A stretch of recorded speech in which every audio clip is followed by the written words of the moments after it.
বন্ধুরা দেখো, তেলটা কিন্তু অবশ্য আগে থেকেই গরম হয়ে গেছে। তোমরা ভাবছো যে এটা কিরকম তেল, কড়াটা এরকম নোংরা কেন? এটা মাছ ভাজার তেল, এর মধ্যেই মাছটা ভেজেছিলাম, তাই এর মধ্যে তরকারিটা রান্না করে নিচ্ছি। তো এর মধ্যে আমি সবার আগে কাটা পেঁয়াজটা একটু ভেজে নেবো হালকা করে, বেশি ভাজবো না। ভাজা তেলটা কি নষ্ট করা যায় বলো? এই তেলটা দিয়ে রান্না হয়ে যাবে, আর দিতে হবে না তেল, অনেকটাই তেল আছে এর মধ্যে। পেঁয়াজটা ভাজা হয়ে গেছে হালকা হালকা। এইবার আমি দিয়ে দিচ্ছি আদা রসুন একটু বাটা, যেটা আমি ঘরেই পেস্ট করি। রেডিমেডটা ব্যবহার অনেক কমই করি যখন না থাকে। তোমার দেখে মনে করছে যে গ্যাসটা অনেক নোংরা আছে, আসলে কি আজকে অনেকটা মাছ ভাজা করেছি তো তেলগুলো একটু সাইডে সাইডে হয়ে গেছে, একবারে গ্যাসটা পরিষ্কার করবো। তো দেখো ভাজা করে দিয়েছি। এবার আমি দিয়ে দিচ্ছি কেটে রাখা পেঁয়াজ কালিগুলো। তো পেঁয়াজ কালিগুলো তো আমি আগেই কেটে ধুয়ে রেখেছিলাম, তো সেগুলো এখন দিয়ে দিচ্ছি। বেশি না, অল্পটাই আছে। এটা আমার বেশি ভালো লাগে, তো এটা আমার জন্যই অ্যাকচুয়ালি রান্নাটা করছি। এই রান্নাটা আমার ভীষণ ভালো লাগে খেতে। সত্যি কথা বলতে শীতের দিনে এরকম রান্না খেতে আমার ভীষণ ভালো লাগে। আর এরকম মাছগুলো তো আমি সবসময় পাই না, যখনই পাই একটু বেশি করেই আনা হয়। কিন্তু আজকে বর্মশাই একটু বেশি করে নিয়ে এসেছি। আমি একটু রেগেও গেছিলাম, কারণ অনেকটা কষ্ট লাগছিলো বসে বসে কাটতে। খেতে তো ভালো লাগে, করতে কষ্ট লাগে কাজগুলো। তো আমি অনেকটাই রেগে গেছিলাম, কিন্তু আবার ভাবলাম যে না, আমার জন্য তো এনেছে, জিনিসটা তো আমি বেশি পছন্দ করি। ও তো সব কিছুই খায়, আমি আবার সব কিছু খাই না। তো আমি যেগুলো খাই সেগুলো সবসময় পাওয়া যায় না। আসলে আমাদের এখানে একটাই মাছ দোকান। তো দেখো, এবার আমি সয়াবিনের পরে একটু লবণ দিয়ে দিচ্ছি, এর মধ্যে তোমরা নিজেদের হিসেব মতো দিও। আর দিয়ে দিচ্ছি হাফ চামচ হলুদ গুঁড়ো। একটু ভেজে নিয়ে হলুদ আর নুনটা দিয়ে পেঁয়াজ কালিগুলোকে, তারপর যেটা দিচ্ছি সেটা তো তোমরা সবাই জানো। দেখো, লাল লাল লঙ্কার গুঁড়ো, তাই না? লাল লাল হোটোতে গরিব কিসকা নাম হ্যাঁ। আর আমার লাল লাল হোটোতে আছে কি? লঙ্কার গুঁড়োর নাম। তো দেখো, অনেকটা লঙ্কার গুঁড়ো দিয়েছি, একদম ঝাল ঝাল হবে। আর ননভেজটা যদি ঝাল না হয় খেয়ে কি মজা আছে বলো বন্ধুরা?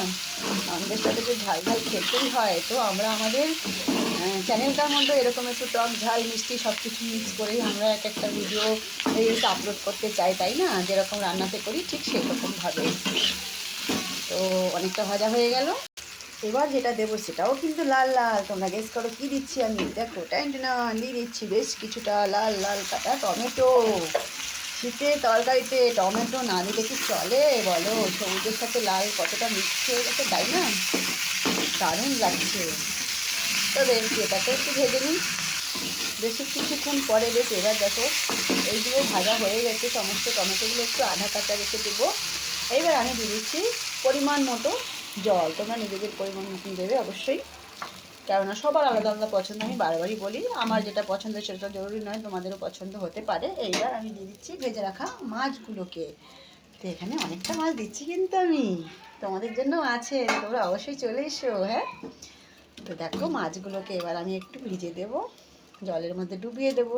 যে ঝালের যে জলটা আছে ওটার মধ্যে সমস্ত মাছগুলোকে কিন্তু আমি জলের মধ্যে ডুবিয়ে দিয়েছি।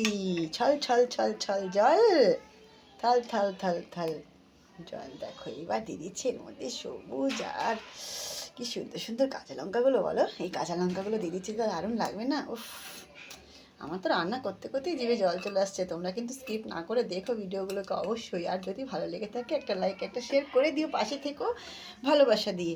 আমিও সবার পাশে আছি এবং সবার পাশে থাকবো। একটু ফুটে উঠুক ঝোলটা। এবার কিন্তু দেখো কিছুক্ষণ পরে ঝোলগুলো টকবক করে ফুটে উঠছে, যেরকম হচ্ছে ঘোড়া চলে টকবক, ঠিক সেরকম কাঁচা লঙ্কাগুলো আমি বেশি সেদ্ধ করবো না, যেহেতু আমাকে না অনেক দেরি হচ্ছে, আমাকে কাজে বেরোতে হবে। আমি অনেক তাড়াতাড়ি রান্না করছি, রাত হয়ে যাবে আসতে, রান্না করতে দেরি হয়ে যাবে, আর আমার এসেই খেতে হবে, কারণ আজকে আমি আমার প্রিয় মাছগুলোকে পেয়ে গেছি। তো বেশিক্ষণ থাকতে পারবো না, তাই আমি তাড়াতাড়ি রান্না করে চলে যাচ্ছি, এসে যাতে আমি ঝটপট খাবারটা খেতে পারি। আসতে অনেকটা রাত হয়ে যায়। তো সুন্দর করে সাজিয়ে দিলাম একটু সবুজ সবুজ ধনেপাতা দিয়ে। তোমাদের কেমন লাগলো অবশ্যই জানাবে। আবারও বলছি, লাইক শেয়ার কমেন্ট অবশ্যই করে দেবে, ভুলবে না কিন্তু কেউ। ভালোবাসা দেবে, ভালোবাসা নেবে। তো আমি এবার গ্যাসটা বন্ধ করি, আমার রান্নাটা হয়ে গেছে কমপ্লিট। তোমরা সবাই ভালো থেকো, সুস্থ থেকো, টাটা বাই বাই। আবার নতুন ভিডিওর সাথে তোমাদের দেখা হবে আমার সাথে, তার জন্য একটু ওয়েট করতে হবে, তাই না? Bye, love you all.